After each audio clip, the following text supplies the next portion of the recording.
बहुत समय पहले हिमालय की तलहटी में बसे सूर्यपुर राज्य में एक राजकुमारी का जन्म हुआ जिसका नाम मंदाकिनी था। जन्म से ही मंदाकिनी का रूप अनुपम था।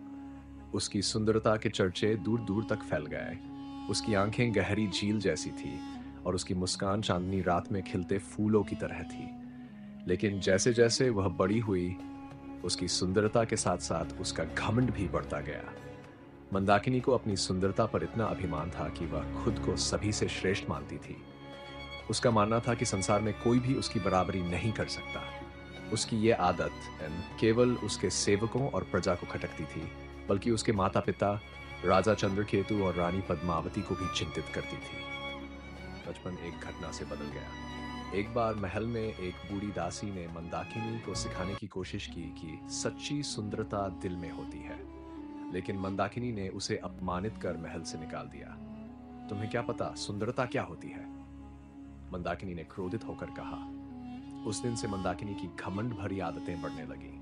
वह दर्पण के सामने घंटों बैठी रहती और अपने रूप की प्रशंसा करती।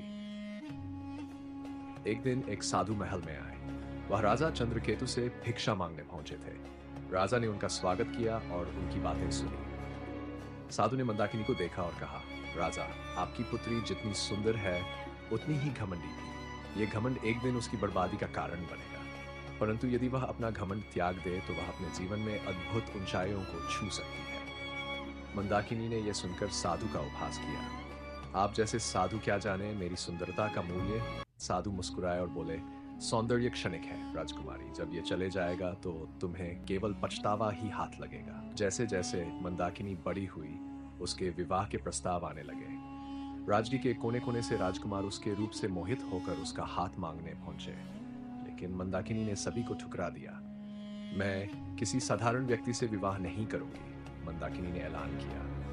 जो भी मुझसे विवाह करना चाहता है उसे 3 कठिन परीक्षाएं पास करनी होगी। पहली परीक्षा में राजकुमारों को घने जंगल में जाकर एक विशेष जड़ी बूटी लानी थी, जिसके बारे में कहा जाता था कि वह केवल सच्चे और साहसी व्यक्तियों को ही मिलती है। राजकुमार के करके जंगल में गए, लेकिन अधिकांश वापस नहीं लौटे। केवल एक राजकुमार आदित्य जड़ी बूटी लेकर वापस आया। यह तो किस्मत का खेल है, मंदाकिनी ने कहा।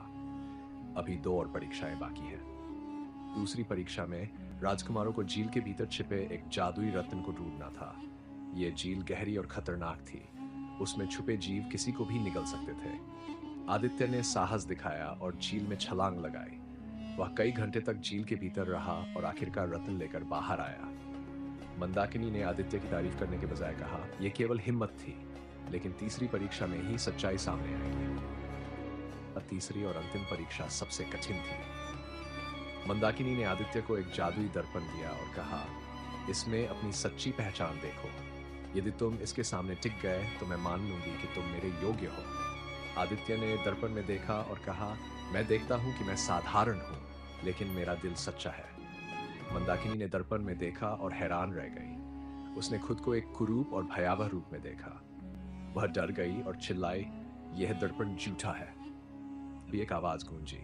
वह वही साधु थे जिन्होंने मंदाकिनी को चेतावनी दी थी। यह दर्पण झूठ नहीं बोलता, साधु ने कहा। यह तुम्हारी आत्मा का प्रतिबिंब है। तुम्हारा घमंड तुम्हें कुरूप बना रहा है।